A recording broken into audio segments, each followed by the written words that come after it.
All right, let's talk deep diving metal lips in the summer. So one of my favorite plugs to throw during the summer is a deep diving metal lip. And the reason for that being is that deep diving metal lips have a very large profile, and that very large profile is great for attracting big fish, because if you think about it, a really big striped bass is going to come into, and I fish them primarily in the rocks, so let's just talk about them in the setting of fishing into a boulder field. But if you think about it, a big bass is going to want to come into the rocks to feed on big bait.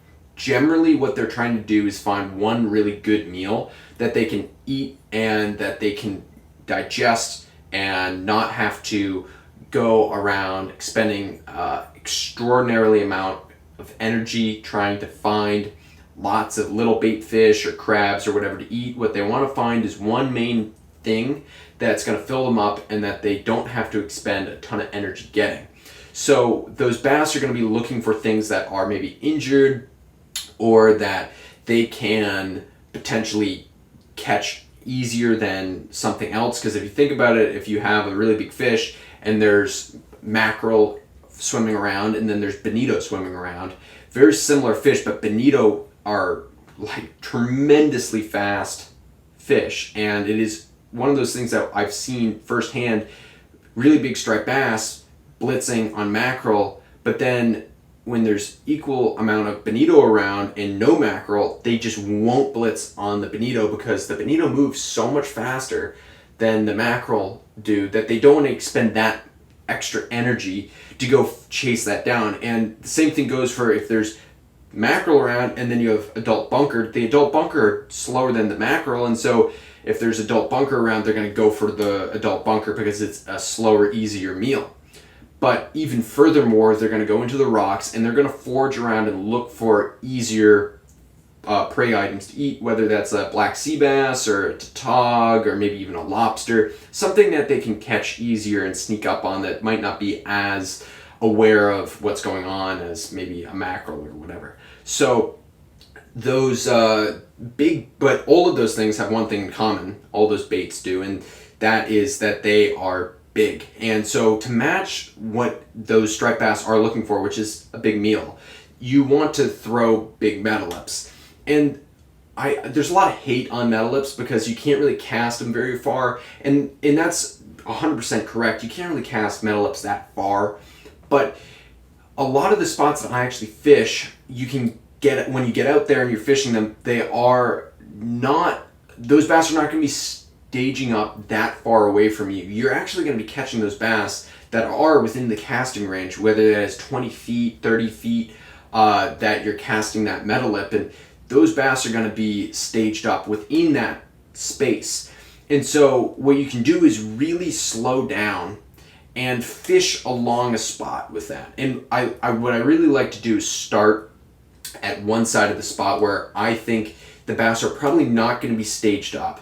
And I like to cast out there, and what will happen generally is you'll have some small schoolie start pecking at it or get attracted to it and kind of draw the attention of a bigger fish to that being in the water. And then as you move closer and closer to what I like to call like the prime spot within the spot, where maybe you have good current sweep, maybe there's some white water, something like that that's going to attract those fish even more to a spot. What I like to do is I like to cast right up in there and bring my metal up through that area. And that is generally where you're going to get that first initial hit from that fish. The other thing that's really important to keep in mind is those big striped bass want to stage up in areas where they can, as I was saying, spend the least amount of energy. So if you have a lot of current coming through the rocks in one spot, those bass might stage up just outside of that current because they are waiting for a bait fish to kind of swim out of that current and right into their mouth. So that's what they're all waiting for and kind of triggered to do. And they can feel and sense where that lure is in the water because it's going to be giving off a good amount of vibration, and that's what is so attractive to those striped bass. Metal lips, they move a lot. It's basically like a big, like a minnow plug. It's like a much bigger minnow plug presentation where it's going to give off a lot of good vibrations. That's going to be very attractive for those striped bass to eat. And whether they think it's a bait fish or an injured bait fish, or they're not quite sure what it is and they're just trying to grab it, because they're trying to figure out what it is, because they can always spit it out in their mind, or in their fish mind, which I don't know how much is really going through their mind, but that's kind of what they're thinking about. And so when you bring that prey item through that zone that they're going to be really keyed in on, they know everything that's going on in there, and when they feel that, they're like, man, I need to hit that. And so they'll come out of that area and crush a metal lip when you cast it in there. And even if you are in that zone where there is a lot of current, they will come out of that area and crush it. One of my favorite things, though, about metal lips is, say you have really big surf, certain metal lips that you can fish will dive down below the really rough white water and down right close to the rocks where those striped bass are hiding out from all of that current. And that's something that I think makes metal lips so deadly, is because you can cast them out and get them to dive down below the really turbulent water that a lot of plugs will kind of get stuck in and get swept away with. So if you have a metal lip that you trust that has a big lip that's really powerful and it can dive down below that really turbulent water, it's going to be a super deadly plug when it comes to catching big fish, because it's going to get down right in that strike zone. It's the same thing, one of the same reasons why live eels are so effective, because a live eel is going to do what a live bait fish would do in that scenario, and if you fish them effectively, a live eel will dive to where the bass are, because what's going to happen is those bass will stage up where they know the bait fish is going to be. You're dropping your live eel in a spot where you can get it to, and then that live eel is going to swim to where every bait fish would swim, and those bass know where those bait fish are going to be, and boom, you're going to catch those fish. So basically what you're trying to do is get fish different parts of the water column with the metal lip, but one part of the water column, which is really hard to fish with most plugs besides maybe a bucktail, is fishing right across the bottom and really bouncing it off the rocks. And there's obviously soft plastics and stuff that do this very well as well, but like, I think that metal lip swimmers do it as good as any other plug. So you can cast it up current, you can let them drop down to where those bass are, and even if it is really currenty and there's tons of white water and big waves crashing, it will get down into that strike zone for where those bass are going to be, and those bass will crush it. And that's one of those things that makes metal lips so productive. And I've also found that on nights where the bass are being really picky and they're not hitting anything else, casting a metal lip swimmer into the strike zone and just slowly cranking it right in front of the nose of a bass is going to be just too much for them to handle, and they'll grab it. And a lot of people will cut off the tail hooks to their plugs.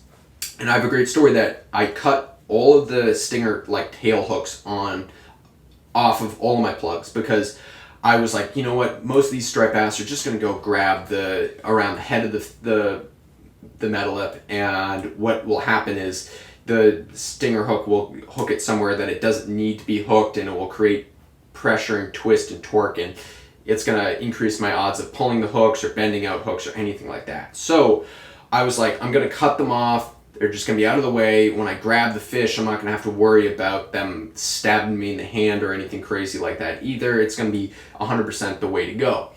And all night I was getting bumps by what felt like some serious fish, and I kept hooking into them, and they would drop them, and I couldn't get those fish to actually stay pinned.